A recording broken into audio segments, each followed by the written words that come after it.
Upon glancing at my phone, I noticed a staggering 13 missed calls, all originating from my persistent mother-in-law, Martha.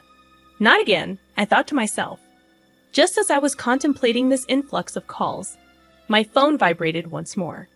Answering the call, I was met with Martha's angered voice demanding, "Excuse me, isn't the allowance for this month $3,000 due?" "Excuse me?" I responded, trying to keep my composure. "Send the allowance. This month's payment hasn't been deposited yet." Martha raged on, completely indifferent to my circumstances and solely fixated on her own desires. Fed up with her lack of consideration, even in challenging situations, I reluctantly resorted to my last option. Pulling myself together, I blurted out, "Your son has passed away, so I can no longer send the allowance. My name is Jennifer Smith, 32 years old. I'm a busy working woman at a major financial firm and also a housewife." Reflecting on my past, I reminisced about meeting my beloved husband Mark 2 years ago. We connected through our shared hobbies, and our relationship blossomed quickly. Despite encountering no major quarrels, a significant issue arose in the form of Martha, my mother-in-law. Mark's father had passed away a few years ago, leaving Martha as his sole family. The trouble began when I visited Martha's home to introduce myself before our wedding. Martha greeted me with a displeased expression, remarking, "So, you're Mark's fiancée, huh?" "Yes, my name is Jennifer Miller." To my astonishment, she continued, "You're a rather plain girl. I wonder what Mark sees in you." Uncertain if she was joking or being serious, I was left in shock. Mark, noticing my discomfort, confronted his mother. "Hey, Mom, what's with the sudden harsh words? How can you say such things to the person I chose?" Martha responded, "I'm just trying to choose a suitable woman for you." An argument unfolded between mother and son, leaving the air heavy with tension during my first meeting with Martha. I found myself unable to intervene, even though the atmosphere remained awkward. Eventually, we managed to convey our intention to marry. As we were leaving, Martha called out to Mark, sounding somewhat disgruntled. "Mark, can I have a word? You're going to keep that promise after you get married, right?" "What promise?" Mark inquired. "You know, about the allowance." "Ah, that. Yes, I'll be sure to take care of that." "Can we not discuss it here, please?" Mark replied. While leaving, the tension between my husband and his mother lingered, and the air was thick with discomfort. In the car on the way home, I brought up the conversation Mark had with his mom. "Hey, Mark, about the conversation you had with your mom as we were leaving."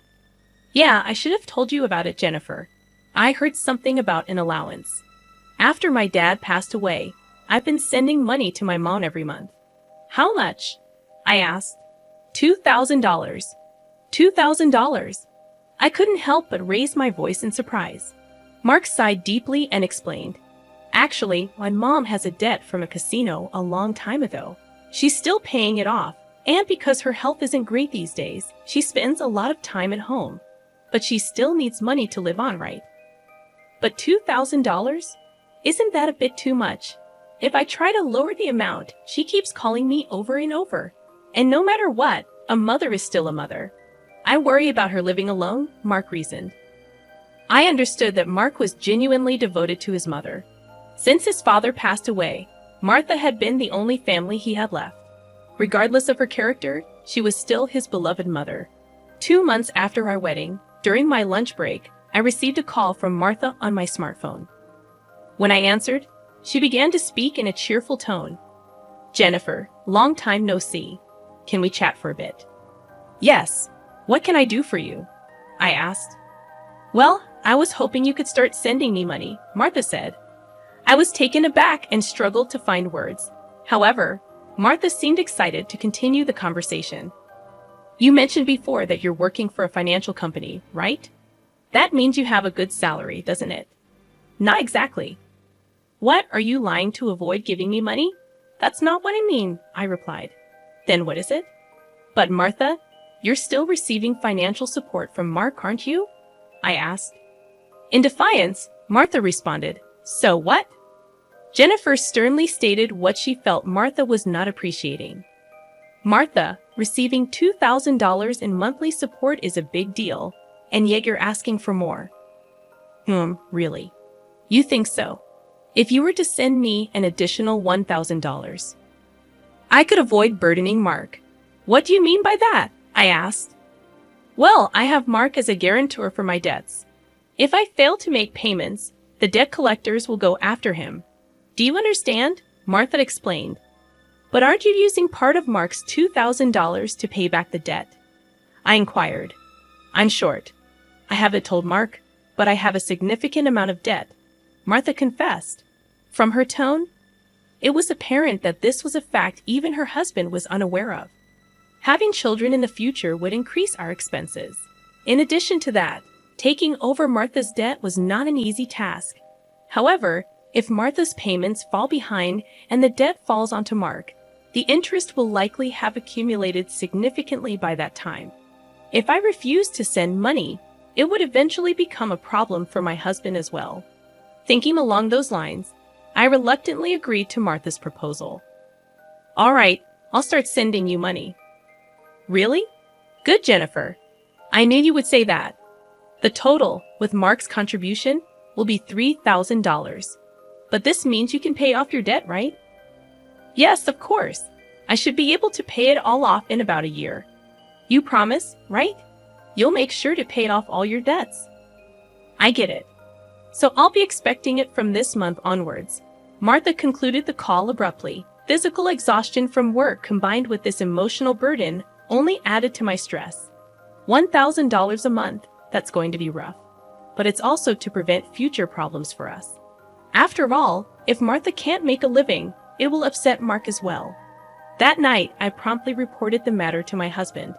He told me I didn't have to do this, but I had already given my word to Martha, and it was a decision made for our future well-being. Mark expressed his gratitude and understanding, even as he maintained a sorry expression throughout. Time flew by, and 2 years have passed since then.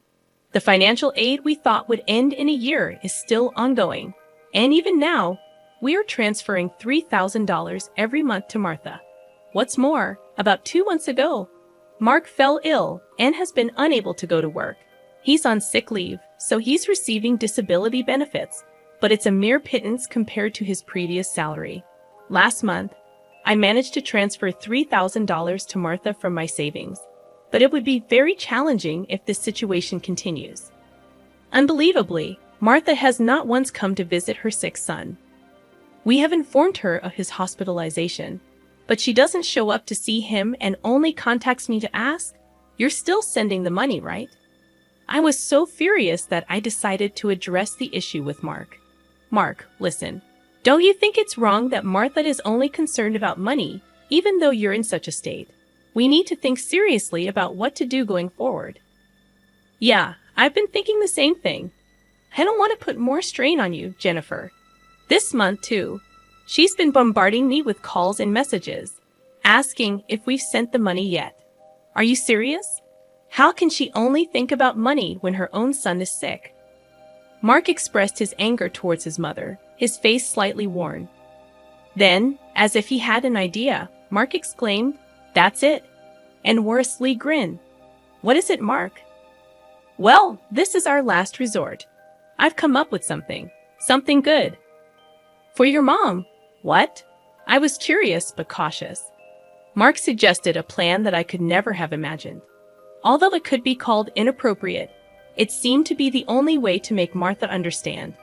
A few weeks later, Mark was discharged from the hospital.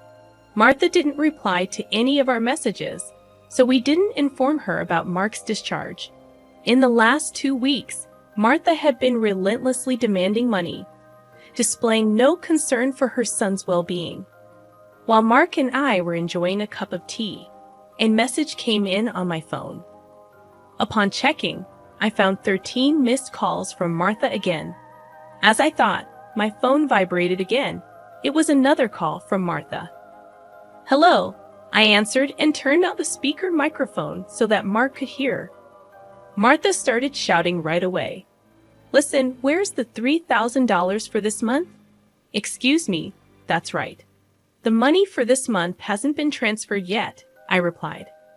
"Do you realize Mark is now I don't care if he's in the hospital or whatever. It's none of my business. You're working at a good place, right? You must have plenty of savings. Hurry up and transfer it here, Martha shouted angrily. Eventually, she said something unbelievable. Listen, since you married Mark, if he can't pay, you have to pay me. Understand? If you refuse, I'll make you the guarantor. Got it? At that moment, something inside me snapped. She was displaying her desires openly without considering our situation at all. I had reached my breaking point with her. She didn't even try to reflect on her own actions. Now, I had no choice but to resort to the last resort. I firmly declared into my smartphone, Mark has passed away. I can't send you any more money. At these words, Martha blurted out in bafflement, what? Yes, this was the last resort that my husband suggested. Lie to Martha about Mark's death and observe her reaction. If she showed any sign of sadness, if she reflected on her behavior and apologized, we would continue to support her financially. But if she didn't reflect, if she demanded money, we would sever ties completely. Deep down, I knew it was time to confront Martha's blatant disregard for the well-being of her own family. I believed that even someone as money-driven as Martha would deeply reflect on her actions upon hearing that her own son had passed away. However, the very next moment, Martha burst into loud laughter. What's so funny? I questioned. Well, isn't it obvious? If Mark is dead, that means his inheritance will be distributed to me too. Excuse me, I've been looking into it since I heard that Mark was sick. Listen here, 2/3 of Mark's assets are yours, but 1/3 is mine. I was at a loss for words. I never anticipated that when she first heard her son was sick, she wouldn't look into treatment, but into how the inheritance would be divided. My anger surpassed. I was simply dumbfounded. My husband seemed to feel the same way, and as our eyes met, he slowly nodded. This was the signal to continue with the plan.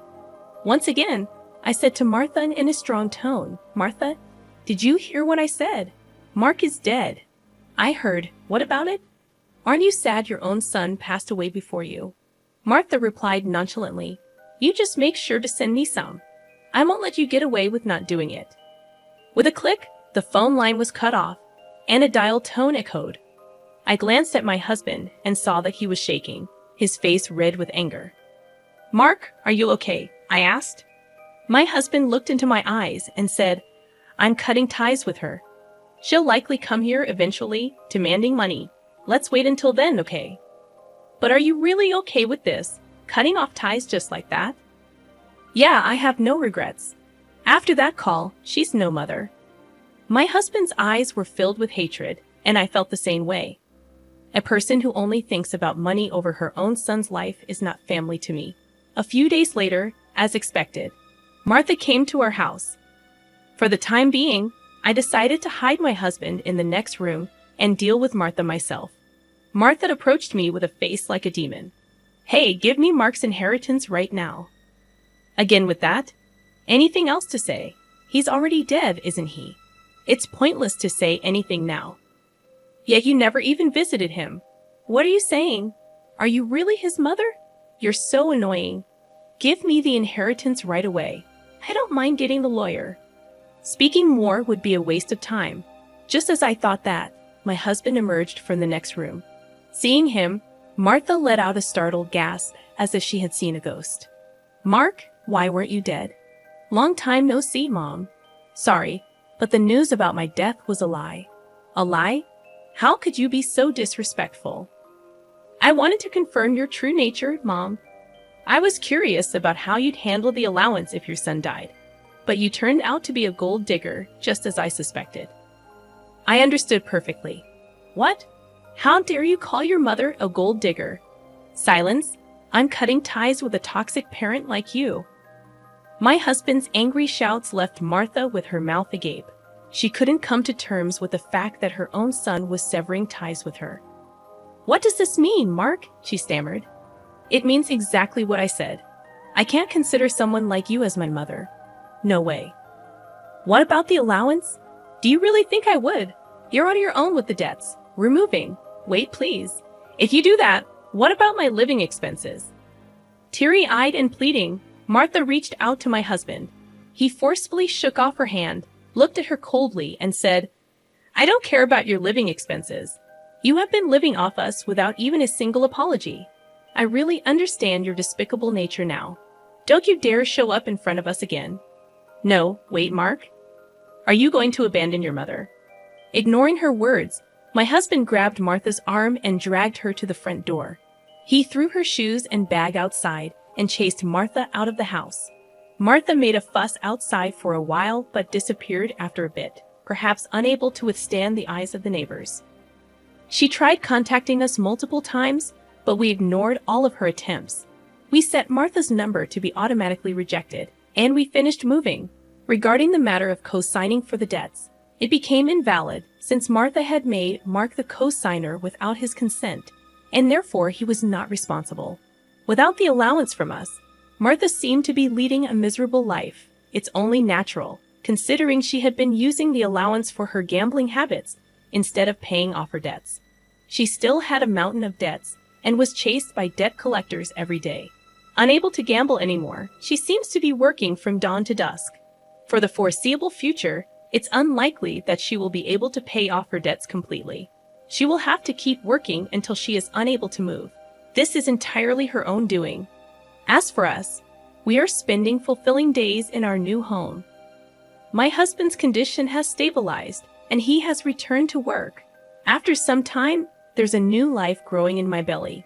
We're going to have an additional member in our family next year. From now on, we want to spend happy days as a family of 3.